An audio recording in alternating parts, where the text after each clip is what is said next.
সবাই ভালো আছেন। আজকে আমি রান্না করবো সাদা বেগুন, দুইটা সাদা বেগুন নিচ্ছি বা সাদা বেগুন আর একটা আলু দিয়া এই ইলিশ মাছের দুটো টুকরা দিয়ে আমি রান্না করবো একটু ঝোল ঝোল। এখন আমি বেগুনগুলো কাটতে নিব।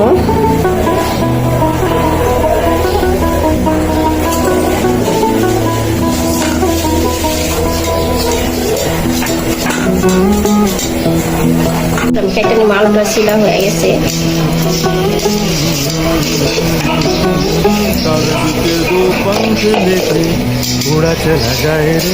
আমার আলু আর বেগুন কাটা হয়ে গেছে, রান্না বসা দেবো।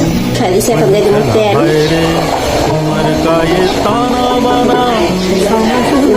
পেঁয়াজ আর পেঁয়াজটা ভালো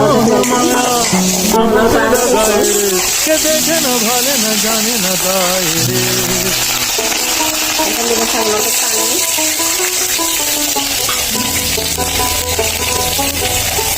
সামান্য অল্প মরিচ চাকি,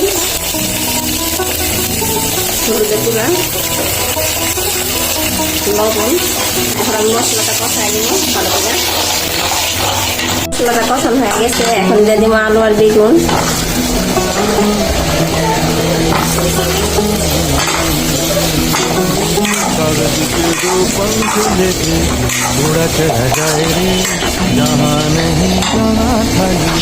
এখন আমি ঢাকা দিব। আর বেগুন আলু কষানো হয়ে গেছে, এখন আমি দিয়ে দেবো পানি।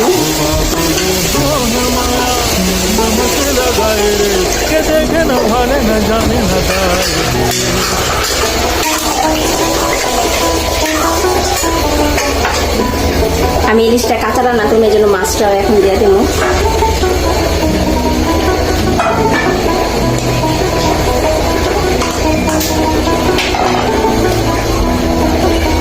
দিয়ে দেবো একটা কাঁচামরিচ, এখন আমি ঢাকা দেবো।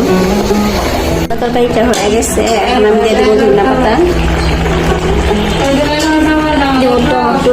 টমেটো দিতে একটু ভুলে গেছিলাম, এখন দিয়ে দিলাম টমেটোটা, দিয়ে দেবো ধনিয়া পাতা।